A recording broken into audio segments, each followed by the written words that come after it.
મહાશિવરાત્રિના દિવસે ગયા મિત્રો આપણે કાલાવડ અને મિની બ્લોગ જોતા જાવ ખબર પડી જાય. તો જય માતાજી બધા મિત્રો સ્વાગત છે તમારું મારા નવા મિની બ્લોગમાં. તો મિત્રો કપડાં પહેરી અને નાહી ધોઈને તૈયાર થઈ ગયા હી અને મિત્રો હવે જવું છે કાલાવડ. આજ છે મહાશિવરાત્રિ તો નીકળી ગયા કાલાવડ જવા અને મિત્રો રસ્તામાં મોજાની ઘાટાત ઊભા રહી ગયા હતા અને પછી મિત્રો આવી ગયું મામાદેવનું મંદિર. તો આપણે ત્યાં જરાક દર્શન કરી લઈ અને ગાડી પણ થોડીક ઠંડી થઈ ગઈ એટલે ગાડીને રાખી હતી અને પછી મિત્રો નોન સ્ટોપ આપણે આવી ગયા કાલાવડ અને આવી રહ્યું આપણા શંકર ભગવાનનું મંદિર. મિત્રો હું અહીંયા કેટલાય વર્ષોથી આવી છીએ, મારા દાદા મારા પપ્પા બધા અહીંયા આવે છે દર્શન કરવા. અને મિત્રો શિવરાત્રિ અને શ્રાવણ મહિના બંનેમાં આવે અને આ છે મિત્રો અહીંનું હનુમાન દાદાનું મંદિર. તો દર્શન કરી અને જાડી બંધ કરી દઈ. તો ચાલો અને મિત્રો અહીંયા આરસ એવું તપે અને જો મિત્રો આ મેઇન મંદિર છે અને પછી પ્રસાદ લેવા આપણે બેસી ગયા. પ્રસાદી લઈ અને પછી મિત્રો આવી ગયા આપણે ગાડી પાસે અને મિત્રો આવી રહ્યું જો આપણે કોટની બાંધી દીધું છે ને હવે મિત્રો અહીંથી નીકળવાના છે. તો ચાલો જઈએ.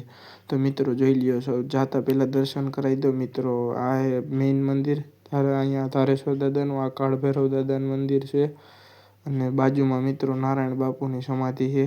જો આ રહી સમાધિના કાળ ભૈરવ દાદાનું મંદિર છે અને મિત્રો આ જગ્યા એટલી આમ પ્રશંસનીય છે અને મિત્રો અહીંયા ઘણું માણસ આવે છે પણ હું તમને નેક્સ્ટ ટાઈમ બતાવી સરખી રીતે. અને મિત્રો પછી આપણે જવું છે એટલે ઉતાવળ છે અને મિત્રો ગાડી રાખી દીધી આપણે અહીંયા અને કોટ બોટની લઈને હવે જઈએ છીએ, નીકળી છીએ અહીંથી ધારેશ્વર દાદાએથી. ને પછી મિત્રો નોન સ્ટોપ આવી ગયા આપણે આપણી વાડીએ અને મિત્રો આપણા ગામડેથી 50 કિલોમીટર થાય છે અને મિત્રો રોડનું કામ હાલતું હતું મિત્રો આંખો પણ એવી બળે છે ને મિત્રો પછી આપણે કામ આવી ગયું ઝાડવા પાવાનું. તો ઝાડવા પાઈ છીએ આપણે, ચાલો તમને પણ દેખાડી.